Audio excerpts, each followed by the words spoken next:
이 시간에는 요한일서 5장 12절로 13절을 중심으로 해서 성자를 주신 목적, 이러한 제 말씀을 상고하는 가운데 은혜받기를 원합니다. 자식들에게 물고기를 잡아주지 말고 낚시하는 법을 가르치는 말이 있습니다. 이런 부모가 자식들이 스스로 살아가는 법을 터득하도록 하라는 뜻으로 여겼습니다. 하나님은 하나님의 형상을 담고 태어난 사람들에게 자식에게 낚시법을 가르치는 육신의 부모처럼 하나님은 우리에게 성경을 주셨습니다. 그 성경책 속에는 육신 세상에 살아갈 생존법과 천국에 살아갈 영생의 생존법을까지 일러주는 진리가 수록되어 있습니다. 아마도 천하보다 더 귀한 진리가 그 속에 수록되어 있기 때문에 더 이상의 좋은 선물이 없을 것입니다.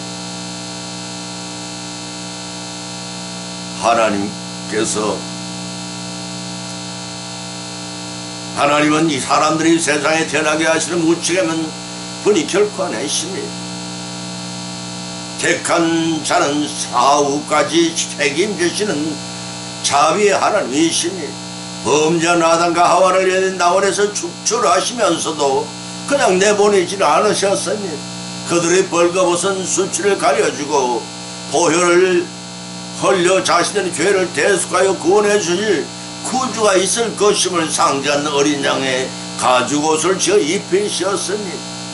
집단적으로 인류 중에서 이스라엘 선택하시고 가나안 땅으로 인도하셔서 정착게 하시기까지 세상과 마귀와 거칠고 사나운 환경 속에서 연단을 마친 후 가나안 땅에 들어가게 하셨습니다. 이런 성도 개인들에게 한평생을 광야 같은 세상의 연단을 받고 정결해 진 뒤에야 영생의 안식에 들어갈 수 있는 모형 진리를 우리에게 보여주고 있는 것입니다. 이러한 천국에 도착하기까지 노정기가 수많은 황기가 수많은 사람들의 행동을 통해 자세히 기록하고 있는 것이 성경책입니다. 하나님께서 우리에게 성자를 주신 목적이 무엇인지 이 시간에 세 가지 교훈을 성경에 발차여 보므로 삼았습니다. 우리에게 성자를 주신 목적은 성도를 자유케 하기 위함입니다. 두 번째는 소망을 가지게 함이함입니다.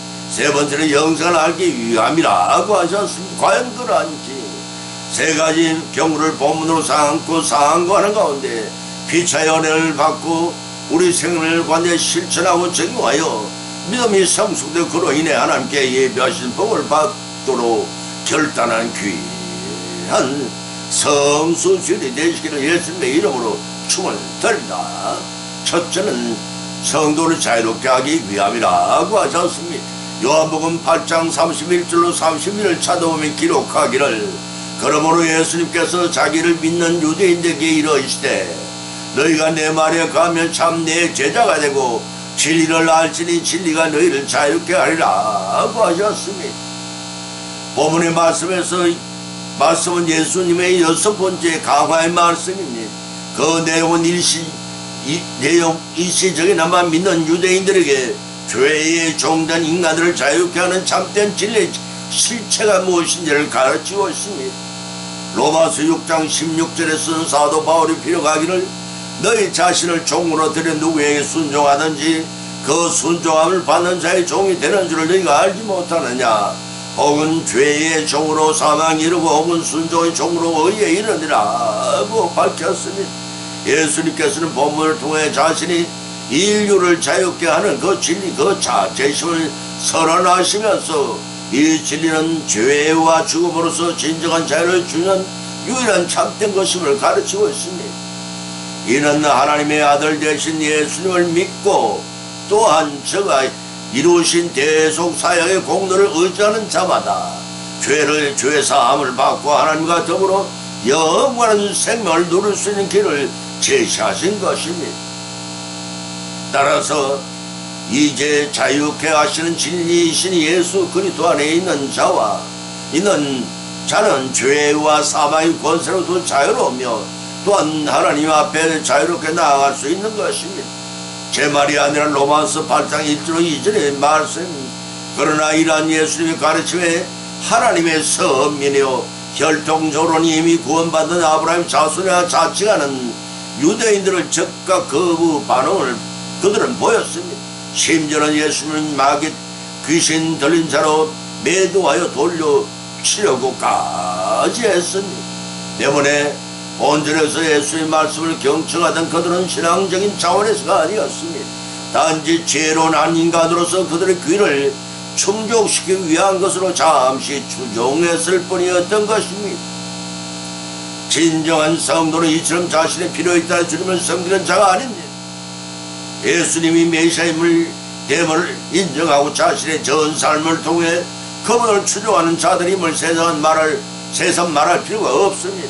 마태복음 16장 24절에 예수님 말씀입니다. 그러한 자들이야말로 진정한 하나님의 자녀인 영적인 아브라함의 자손인 것입니다. 로마서 9장 6절 8절의 말씀 따라서 정작 예수님이 하나님의 아들이시자 구원자이심을 부인한 채 자신들의 아브라함의 자손인 가문으로 자동적으로 구원을 얻은 줄로 이스라엘 백성을 착각했습니다.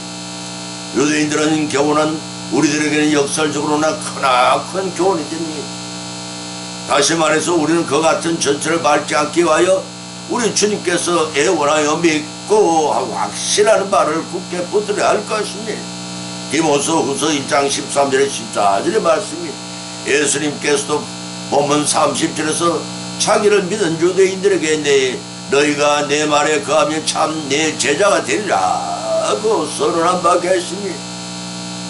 여기서는 내 말에 거하면 이라는 뜻은 주님의 진리의 말씀도 살게 되면이라는 의미입니다.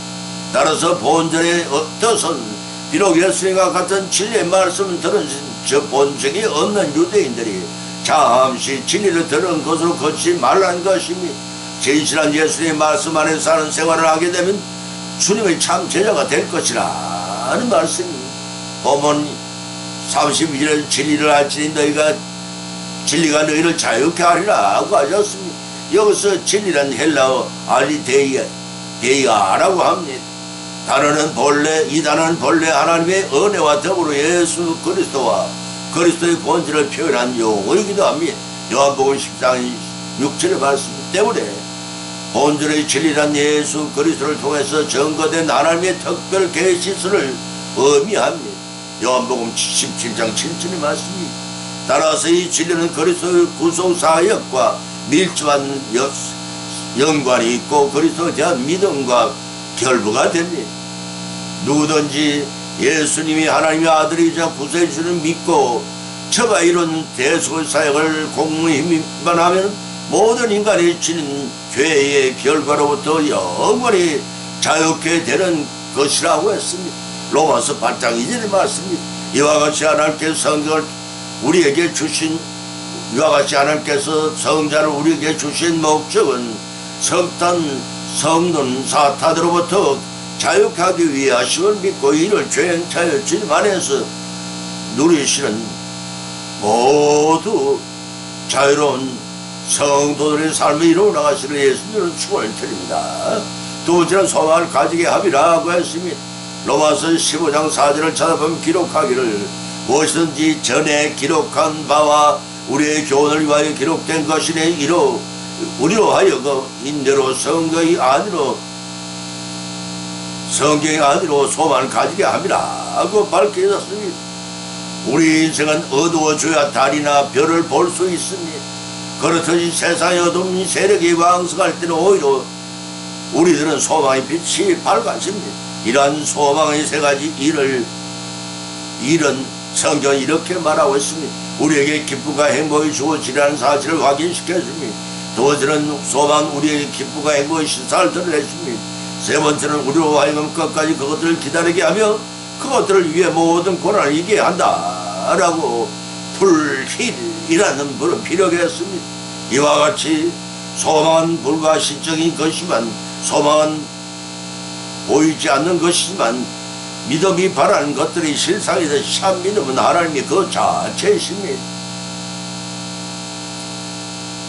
어느 산길 속에 자리한 어떤 인디안 부족의 추장이 임종을 맡게 되었더랍니다.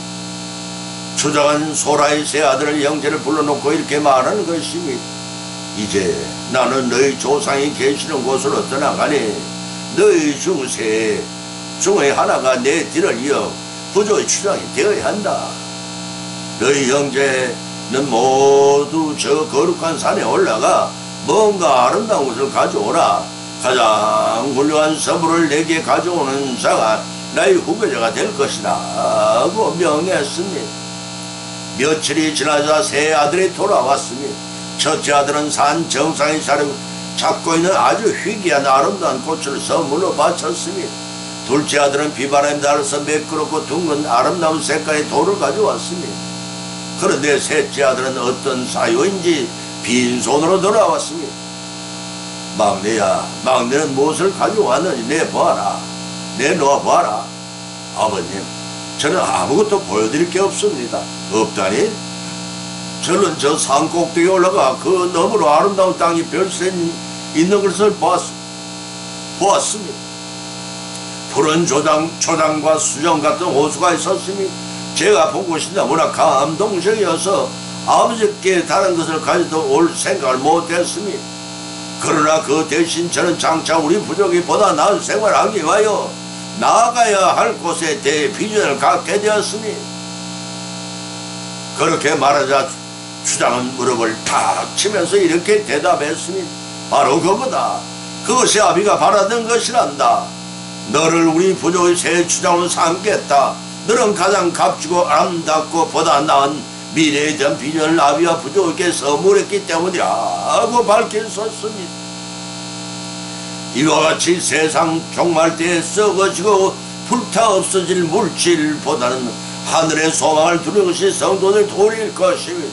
고로새 1장 5절에 기록하기를 너희를 위하여 하늘에서 얻은 소망을 인함이니 곧 너희가 전에 복음의 진리의 말씀을 들은 것이라고 하였으며 디모데전서 4장 10절에서는 우리가 수고하고 진력하는 것은 우리 소망은 살아계신 하나님께 두면이 곧 모든 사람이 특히 믿는 자들의 구주시니라고 하였습니다. 믿는 성도들이 하늘의 소망을 두는 것은 장차 하늘의 유업을 받고 영생을 누리게 하실 줄을 믿기 때문인 것입니다. 본문 4절에서도 무엇이든지 전에 기록된 한 바와 바는 우리의 여기서 전이란 성경을 가리키며 기록한 바는 우리의 교훈을 위한 것이니 우리로 하여금 인내와 또는 성경의 안위로 소망을 가지게 함이라고 밝혀놓고 있습니다. 성경에 기록한 모든 말씀들은 우리 택함을 받은 성도들에게 교훈을 주시기 위한 것이라고 고린도서 10장 6절과 11절에 밝혀놓고 있습니다. 이런 소망을 성취하기 위해 인내로 묵묵히 전진하는 암시적인 뜻이기도 합니다. 이런 면에서 인내는 성경의 안위를 통해 영생과 복락을 누리게 하는 소망을 가지게 하는 실제 방법이라고 할 수 있습니다. 이런 소망은 누구에게 아무에게나 주는 것이 아닙니다. 주님을 영접하여 믿는 성도들에게 주시는 은혜요, 인내로서 소망을 가질 때 더욱 강한 믿음을 소유할 수 있고 하나님 아버지께 영광을 돌리는 삶을 영위할 때 원하는 소망을 성취하게 될 것입니다. 이처럼 진리를 담고 있는 성경책의 주인공인 성자를 우리에게 주신 하나님께 감사와 영광을 돌려드리는 우리 모두의 성소주이 되시기를 예수님 이름으로 축원드립니다. 세 번째는 영생을 알기 위한 것이라고 했습니다. 요한일서 5장 12절 13절의 기록을 찾아보면 아들이 있는 자에게는 생명이 있고 하나님의 아들이 없는 자에게는 생명이 없느니라. 내가 하나님의 아들을 믿는 너희에게 이것을 쓴 것은 너희에게 영생이 있음을 알게 함이라 하였습니다. 본문은 우리의 믿음의 대상이신 구주 예수 그리스도를 믿음에 대한 관한 말씀입니다. 이런 예수 그리스도를 믿는 자만이 영생을 얻는다는 너무나 당연한 말씀을 언급하면서도 믿는 자들에게 주어지는 축복은 영생이라고 밝혔습니다. 그런데 불신자들은 말할 것도 없지만 장로니 권사리라 하는 분들 중에 아직도 우상 앞에 복을 빌고 자연 앞에 사랑을 구하는 어리석은 자들이 적지 않다는 것입니다. 하나님과 세상 사이로 오락가락 양단을 걸쳐 이죽생활을 하는 자들은 언젠가는 아무곳에서도 받아주지 않는 우주의 미아가 되는 비극을 맛보게 될 날이 올 것입니다. 이처럼 가라시가 살아날 때는 발견할 수가 없지만 알고 다 익어갈 무렵엔 그 정체가 드러나 따로 베어져 불에 태워질 것입니다. 본문의 말씀은 오늘날 살아가는 성도를 향해서도 분명히 선언하고 있습니다. 그래서 본문 12절에서는 아들이 있는 자에는 생명이 있고 아들이 없는 자에는 생명이 없느니라고 밝힌 것입니다. 본문 11절에 저자 요한은 생명이 그리스도 안에 있다고 밝혔습니다. 때문에 아들이 없는 자에게는 생명이 없을 수밖에 없습니다. 그러면 아들이 있다는 것을 무엇을 의미하는가? 아니, 아들이 있다는 것은 하나님의 아들 예수 그리스도를 믿음만 아마 그리스도의 곧 성령이 믿는 자 안에 거하시는 것을 말합니다. 로마서 8장 9절 11절의 기록을 살펴보면 만일 너희 속에 하나님의 영이 거하시면 너희가 육신에 있지 아니하고 영에 있나니 누구든지 그리스도의 영이 없으면 그리스도의 사람이 아니니라. 또 그리스도께서 너희 안에 계시면 몸은 죄로 인하여 죽은 것이나 영은 의를 위하여 산 것이라. 예수님을 죽은 자 가운데 살리시니 영이 너희 안에 거하시면 그리스도 예수를 죽은 자 가운데 살리시니가 너희 안에 거하시는 그 영으로 말미암아 너희 죽은 몸도 살리라고 하였습니다.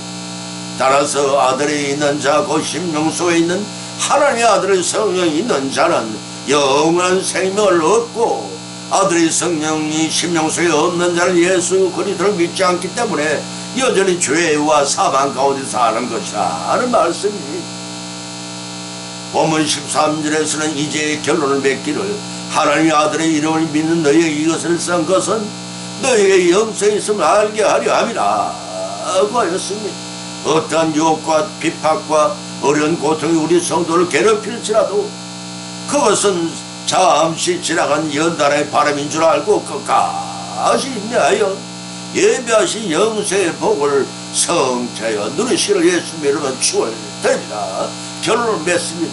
오늘 본 말씀을 상고하는 가운데 각자 믿음대로 은혜를 받아 또한 세 가지 교훈을 받을 줄 압니다. 첫 번째는 하나님의 성자를 우리에게 주신 목적은 성도를 죄와 사망으로부터 자유하기 위함이심을 알 수가 있습니다. 두 번째는 하나님의 성자를 우리에게 주신 목적은 천국에서 유업을 받는 소망을 가지기는 자가 되라 하는 것입니다. 세 번째는 하나님의 성자를 우리에게 주신 목적은 하나님의 아들을 믿는 자의 영생을 얻게 하시는 데 있는 것입니다. 이러한 교훈을 받은 것으로 거치지 마십시다. 우리의 실생활 가운데 실천하고 적용하여 믿음이 성숙해지고 그로 인하여 성령이 역사하시며 예비하신 복을 받아 누리시기를 예수님의 이름으로 간절히 축원을 드립니다. 찬송가 294장을 올리겠습니다.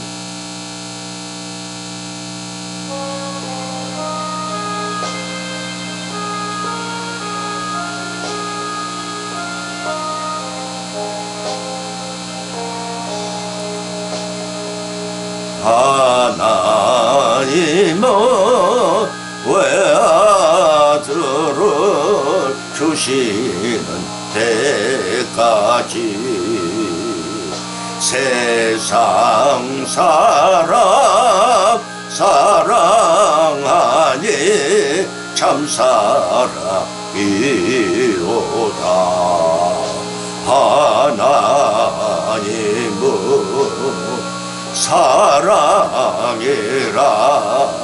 죄악에 빠졌던 우리까지 사랑하니 참 사랑인가.